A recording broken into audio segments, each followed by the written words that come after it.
Bienvenidos y bienvenidas a Deja que te cuente con Esther Mendoza. Hoy vamos a hablar de alguien que sí nos escucha cuando decimos, me duele aquí.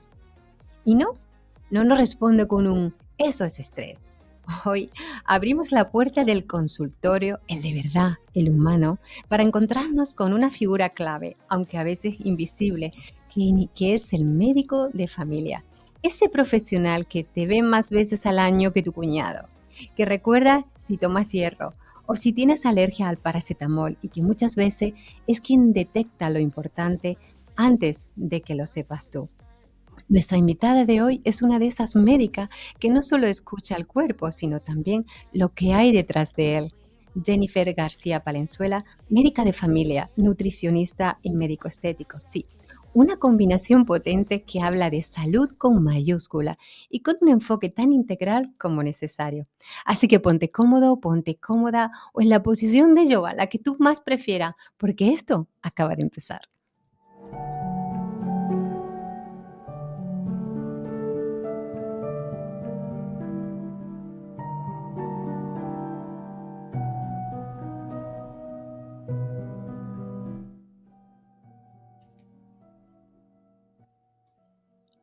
Muy buenos días, doctora Jennifer García. Un placer tenerte aquí en Deja que te cuente, porque estamos ansiosos de escuchar la visión no siempre tan conocida de una médico de familia. Bienvenida a Deja que te cuente. Gracias, Esther. Un placer estar aquí contigo para poder un poco abrir esa visión médica, ¿no? Abrir un poco ese campo médico que a veces está tan desconocido, por así decirlo. De ahí que surja la primera pregunta. ¿Cómo Exacto. definiría? De ahí, porque sí es cierto que cuando dicen, la médico de familia, todos van con prisa y se convierten también en ese psicólogo de cabecera, pero ¿cómo definiría el verdadero papel de un médico de cabecera hoy en día con los tiempos que corren?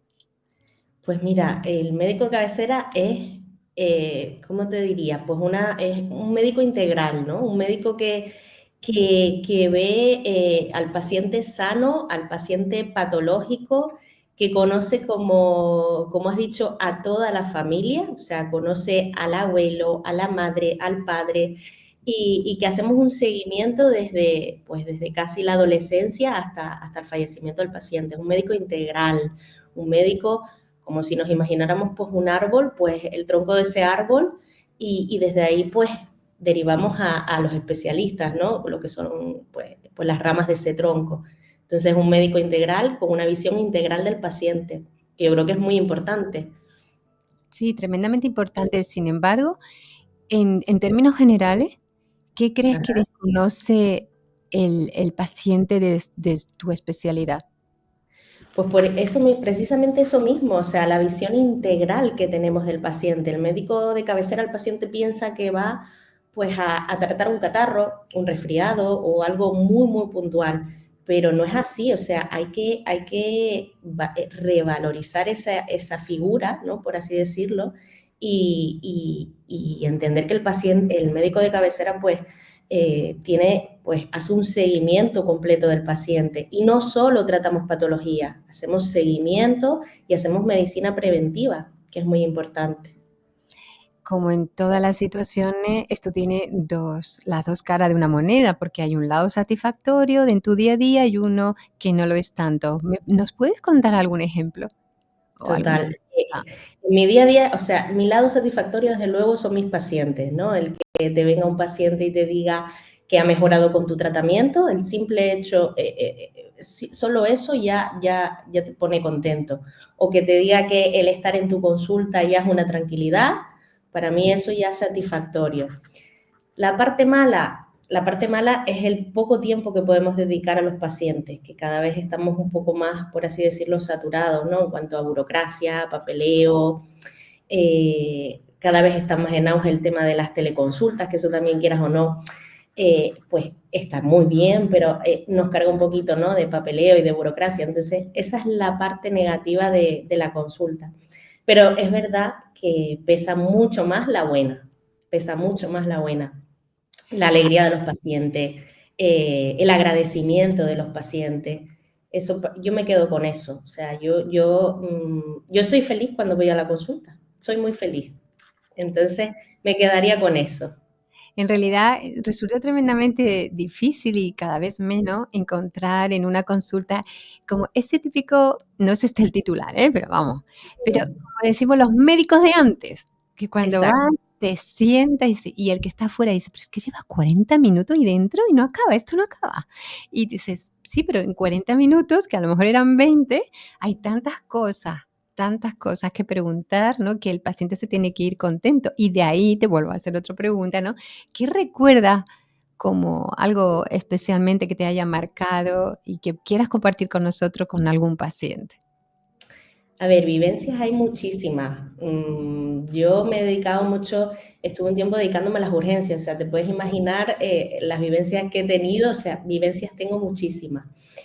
Mira, yo la que te puedo decir así más reciente que tengo fresquita, fresquita, es pues un paciente que vino precisamente ayer a la consulta, que la verdad que me causó shock, por así decirlo. ¿Por qué? Pues porque me dice, qué empática eres.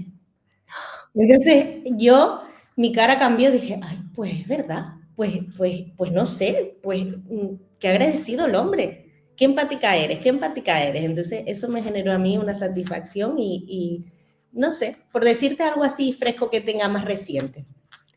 Pues mira, yo te tengo que contar una cosa, ahora que nadie nos escucha, ¿eh? Y no nos escucha y no nos van a escuchar jamás.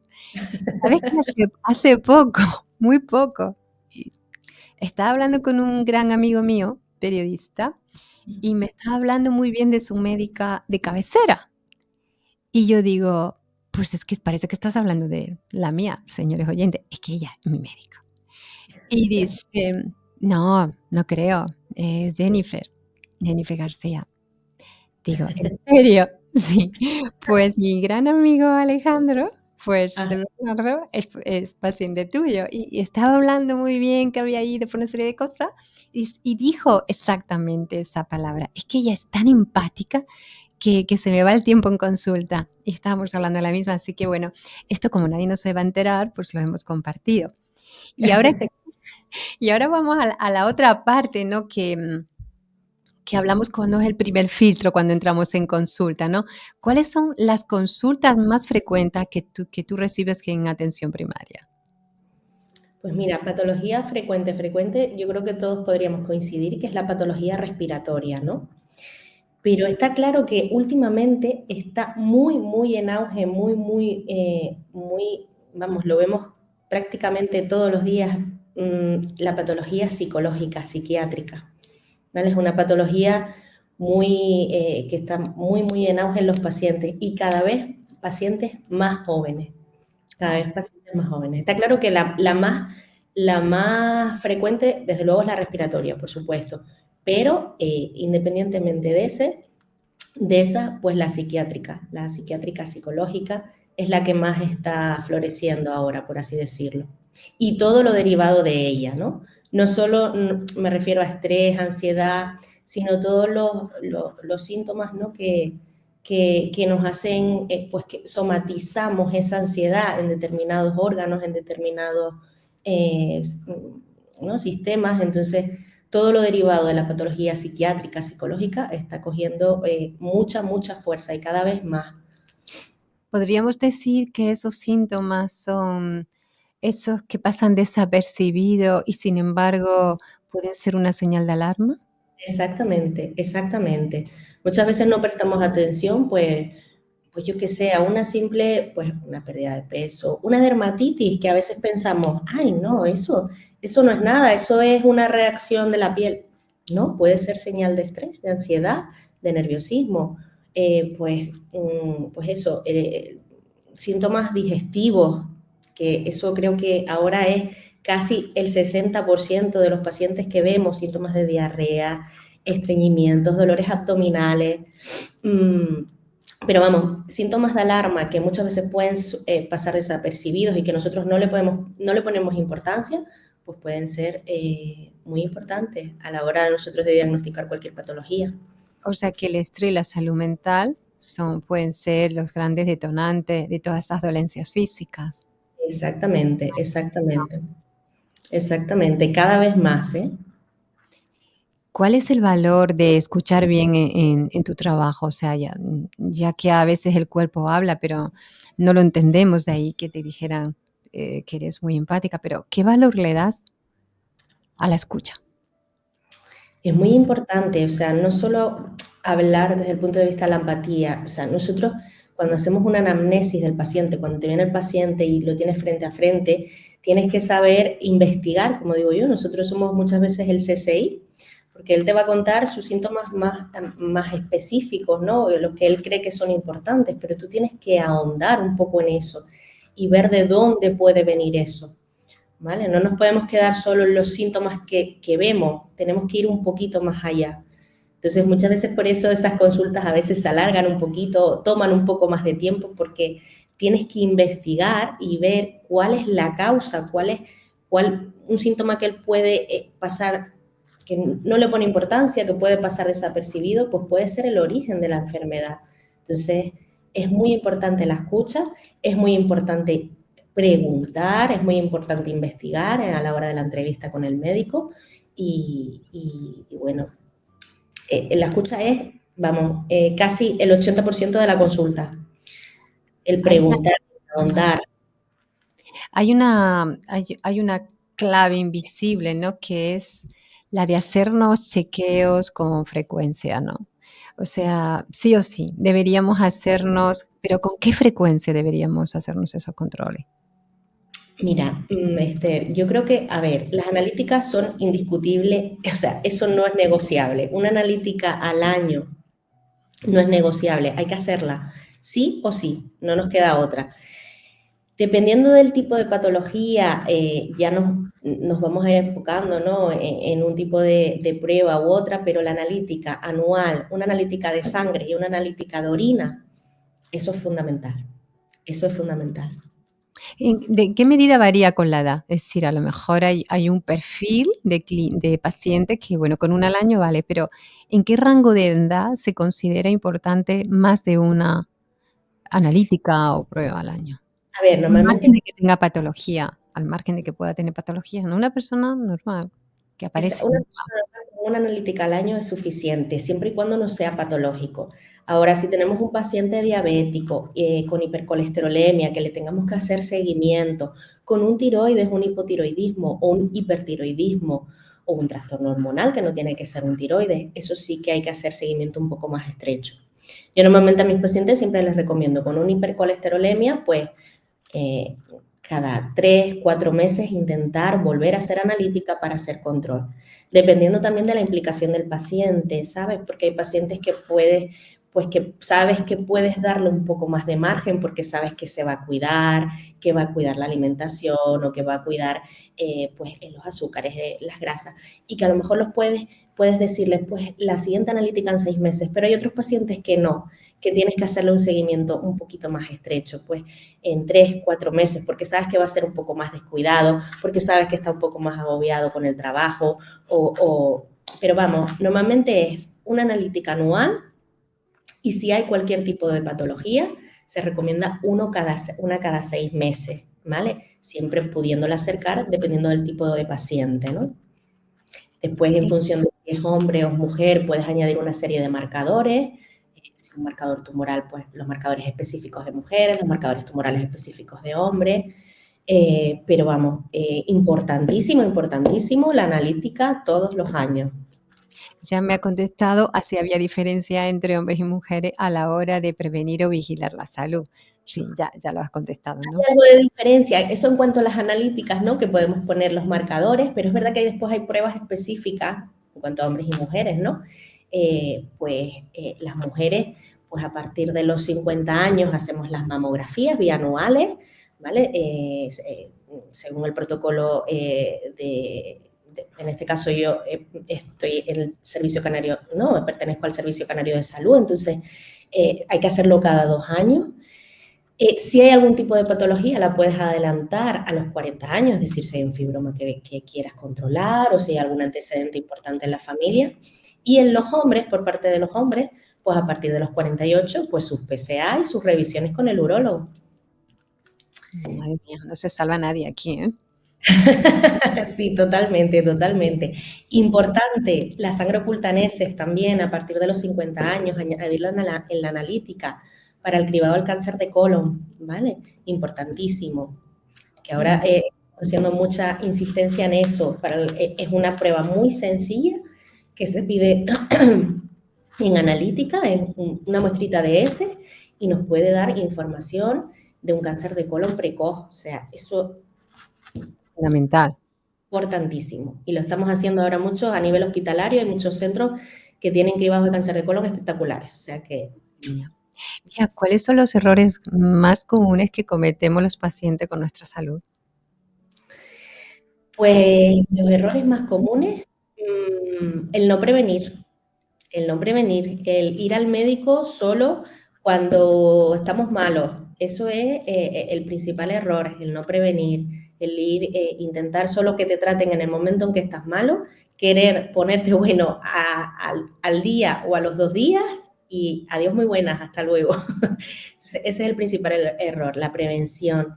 Ahora está súper de moda, o sea, súper de moda no, está muy en auge la medicina preventiva. Estamos intentando hacer más medicina preventiva para intentar evitar pues el sobretratamiento en los pacientes. Entonces hay que hacer mucha medicina preventiva, es importantísimo. ¿Cómo se construye la relación médico-paciente? A ver, ¿qué, qué hace que funcione? Sí, ya sabemos que la escucha activa es fundamental y la empatía, ¿no? Pero ¿tiene que haber algo más, algún secreto por ahí que quieras compartir con nosotros? Pues a ver, es complicado, la relación médico-paciente es complicado, porque yo a veces, muchas veces lo digo, tenemos que tener feeling con los pacientes, tiene que haber una conexión, sobre todo con el médico de familia. Ya no te digo pues un especialista al que tú vas puntualmente para ver, hacerte una revisión, una ginecóloga, lo que sea, pero con el médico de familia tenemos que tener feeling. Y tiene que haber esa conexión porque al final vas a estar muchos años con él y te va a tratar durante toda tu vida prácticamente.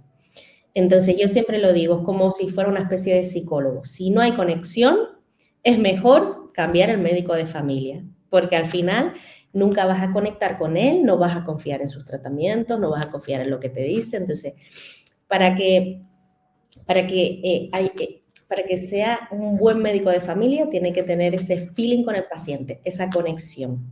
Eso es importantísimo.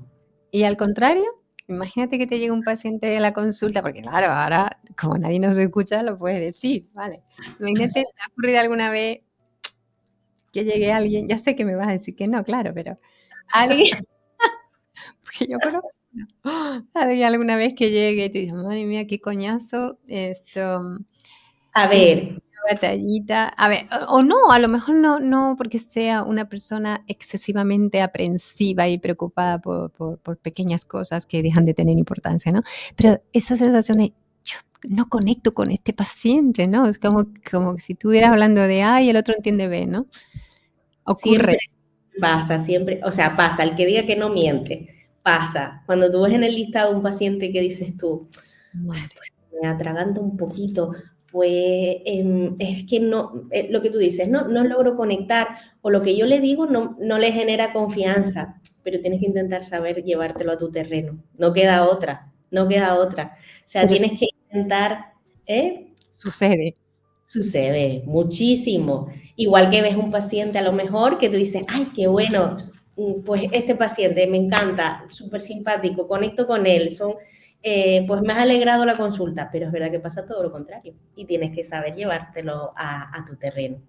Qué Tienes que maravilla. saber dar, pues de alguna manera que él salga contento o que ella salga contento y contenta y llevártelo a tu terreno, no te queda otra. Claro, es que detrás de los roles estamos las personas y hay empatía o no hay empatía, y cuando no hay esa afinidad, pues resulta un poquitito más complejo conectar con la persona y la causa, ¿no? La razón por la que la lleva a sentarse al otro lado de tu mesa. Pero, ¿qué le dirías a esas personas que acuden al médico cuando ya no pueden más? Cuando dice: "Doctor, ¿qué me pasa?". Pues un poco voy a lo que estábamos hablando antes, que que hay que hacer medicina preventiva. Insisto muchísimo en eso, que no podemos llegar hasta, yo siempre pongo el mismo ejemplo, si hay no podemos hacer que la bola se haga grande, ¿vale? La bola de nieve la tenemos que parar cuando es pequeñita. Entonces, nosotros tenemos más capacidad de tratamiento en una enfermedad o en cualquier patología inicial que cuando es una patología avanzada. Un simple catarro, nosotros tenemos más capacidad, más margen de acción en un catarro inicial que en una bronquitis o una bronconeumonía. Entonces, importantísimo, medicina preventiva, importantísimo. Analíticas anuales, no nos cuesta nada, absolutamente nada. Y de un síntoma que a lo mejor pues no le ponemos importancia o que es un poquito de mucosidad, pienso que es importante acudir al médico en esa fase inicial de cualquier tipo de patología. Doctora Jennifer, ¿qué le gustaría, imagínate que estoy tratando de usted, qué le gustaría que sus pacientes supieran antes de entrar a consulta? Puedes pensarlo. A ver, yo quiero que mis pacientes confíen en mí, primero que nada, es fundamental, porque a mí también eso me genera confianza. Entonces, que confíen en mí, que siempre buscamos, no solo yo, todos nuestros compañeros buscamos el mejor camino para ellos, por así decirlo. Y que se dejen llevar, simplemente que nosotros, una vez que ellos entran a la consulta, pues extendemos la mano y ya de ahí, pues que se dejen llevar, simplemente. Yo pienso que todos mis compañeros, o sea, cualquier médico que le puedas preguntar, van a estar de acuerdo en eso, es decir, un paciente que entre un poco reacio, un poco, eso no te hace estar tan cómodo en la consulta. Entonces, es importante que se dejen llevar, es importante que confíen y que lleven a cabo todo lo que se les dice en la consulta. Desde luego, la paciencia previa en la sala de espera también, ¿no? Que no entren alterados porque se les escapa el bus, ¿no? La guagua, como decimos en Sí, Canarias. estamos en una vida, vivimos a 1000 por hora, entonces hay que estar tranquilos, si vamos al médico hay que tener un poco de paciencia, hay que saber esperar, que al final el que está dentro de la consulta pues podría ser tú perfectamente, o sea, hay que bajar un poco el ritmo de vida, estamos viviendo muy, muy rápido y eso influye en todo, en patología, lo que hablábamos antes, la patología del estrés, la patología de la ansiedad, entonces hay que bajar un poco el ritmo de vida. Desde tu mirada como doctora, ¿qué significa realmente hoy en día estar sano? Pues mira, estar sano hoy en día engloba tanto, porque muchas veces tú ves a un paciente externamente y dices, pues podría estar sano, pero no. Hay que mirar, o sea, para estar sano tienes que estar sano desde el punto de vista somático, es decir, que no tengas ningún tipo de patología, ¿vale? Patología somática, ni ningún tipo de patología psiquiátrica ni psicológica. Entonces, es como un pack. Y eso hoy en día es muy difícil de conseguir, ¿eh? Es muy difícil de conseguir. Todos en algún momento de nuestra vida hemos tenido un poco de ansiedad, todos hemos tenido un poquito de estrés. Entonces, estar sano englobaría todo, todo. O sea, hay que trabajarse mucho la autoconciencia y el amor propio, ¿no? Amor propio, hay que saber respirar en momentos determinados, hay que hacer ejercicio para poder canalizar todo ese estrés, toda esa ansiedad que tenemos en nuestro día a día. ¿La alimentación? La alimentación fundamental, somos lo que comemos, eso es importantísimo. Entonces, O sea, que existe como un triángulo. Hay que hacer ejercicio, dormir y comer sano, ¿no? exacto, cuidar nuestro sistema nervioso y comer sano, como las tres esquinas, ¿no? Por así decirlo. Entonces, Ahora vamos a hablarte un poquito de tu vocación, tu futuro, ¿no? Y la esperanza de futuro, ¿no? En este último bloque del programa que nos estamos quedando con ganas de mucho. Entonces vamos a ver si seguimos aprovechando esta maravillosa entrevista. O sea, ¿qué como doctora qué te sigue emocionando hoy después de tantos años de profesión? Pues lo que me sigue emocionando vuelvo, me repito un poco, pero son mis pacientes. Es que el que te digan que están bien, que gracias por el atendimiento, que el estar en la consulta es una tranquilidad, eso es lo que te emociona y te llena al final. Para eso estudiamos, ¿no? Nuestra carrera es vocacional, hacemos un juramento hipocrático precisamente para eso, para tratar al paciente. Es una carrera vocacional, o sea, si tú no te gusta, no puedes hacer medicina. No, Imposible hacer son medicina, porque entonces conocimientos.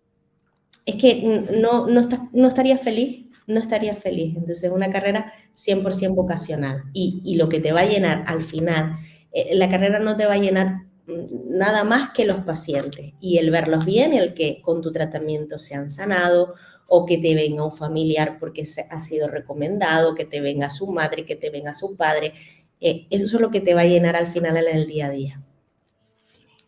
Mira, para dejar un legado y tender un puente generacional, ¿no? ¿Qué cambios, no cambio, qué mensaje le dirías a los futuros médicos de familia que hoy están estudiando? Pues principalmente que vale la pena, que vale la pena, que todos en algún momento de la carrera hemos dicho que no, que lo dejamos. Yo la primera, ¿eh? Yo cuando estaba en segundo, tercero decía yo esto no lo saco, yo me voy a otra cosa, no tengo necesidad de esto, pero al final vale la pena, tanto esfuerzo y es una carrera, para mí es preciosa, es que es preciosa.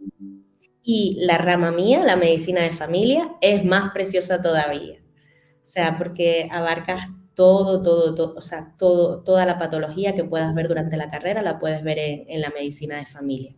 Entonces, que vale la pena, que aunque sean los primeros años muy, muy duros, vale la pena, y que si no lo haces por vocación, no lo hagas, porque vas a vivir infeliz toda la vida.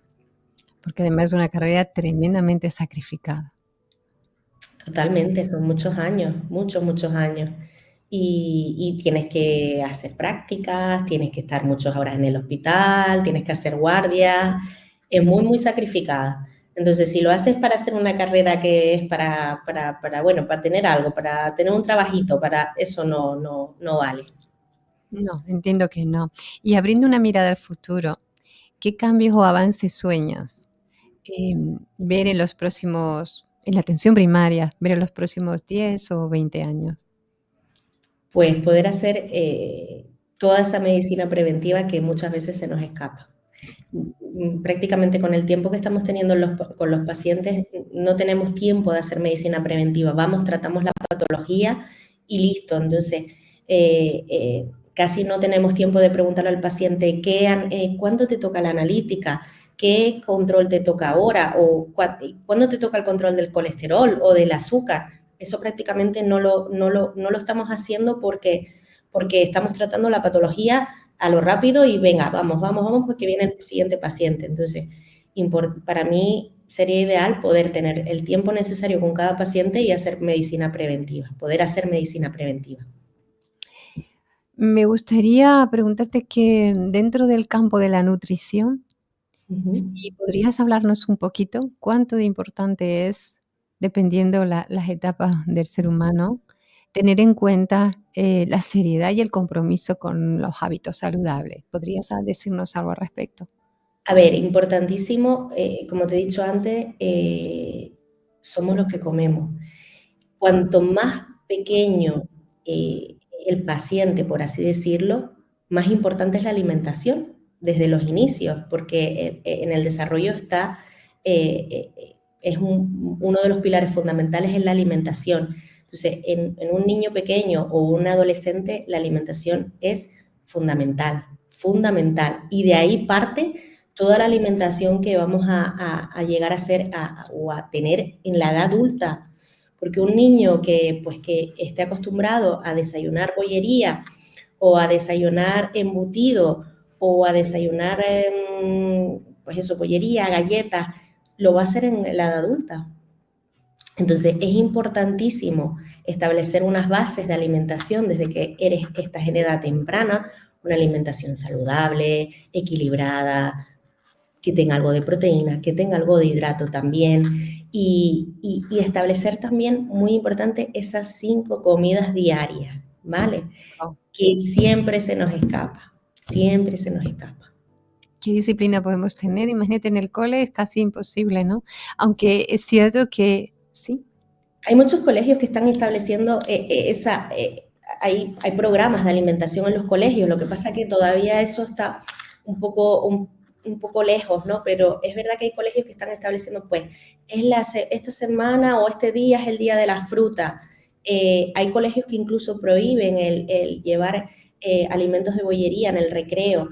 Entonces, eso está muy bien, pero hay que seguirlo durante todo el día también, porque a lo mejor haces una buena media mañana, pero después el niño no hace una merienda.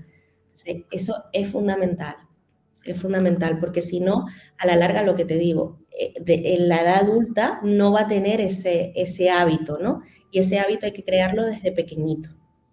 importante. Entonces, ¿qué te gustaría decirle al paciente del futuro? Y que no olvidará jamás sobre su salud y sobre el rol del médico. Es decir, esto es una pregunta para cerrar esta entrevista que se me ha hecho cortísima. Es más que nada una reflexión que impacte y haga pensar a nuestros oyentes, ¿no? O sea, ¿qué le gustaría que el paciente del futuro no olvidara jamás sobre su salud y sobre el rol del médico de familia? Pues mira, podríamos englobar un poco todo lo que hemos estado hablando, ¿no? Hasta ahora en cuanto a nutrición, en cuanto a medicina preventiva. Entonces, podríamos decir como resumen que hay que empezar desde una edad temprana a establecer unas bases para un futuro, y que desde esa misma edad temprana hay que hacer medicina preventiva. Me repito, pero medicina preventiva, analíticas, controles.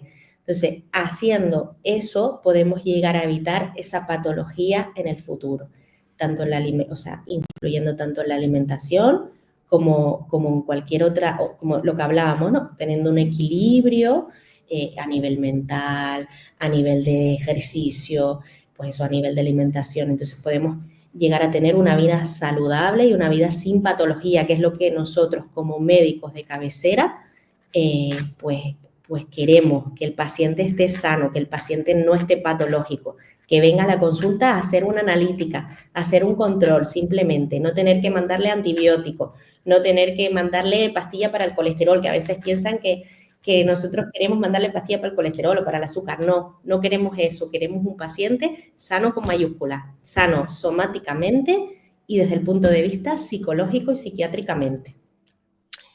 Pues muchísimas gracias, Jennifer, doctora Jennifer García Palenzuela, por recordarnos que la medicina de familia no es solo una especialidad, es una forma de estar en el mundo, cercana, atenta y con los pies en la tierra. Espero volver a verte pronto y para que nos hable no solo de medicina de familia, de nutrición y de medicina estética. Ha sido un placer que estés aquí conmigo y con nosotros en Deja que te cuente. Gracias, Esther, el placer ha sido mío. Muchas gracias. Feliz día. Feliz día, gracias. Pues esto ha sido todo por hoy.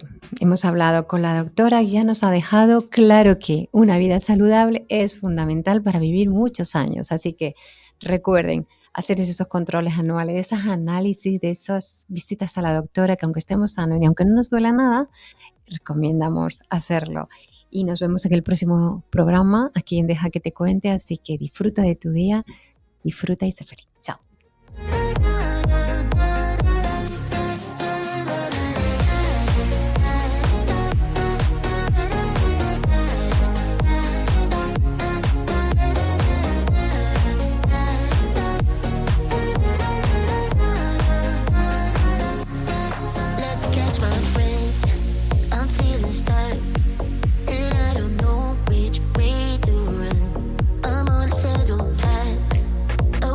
Road.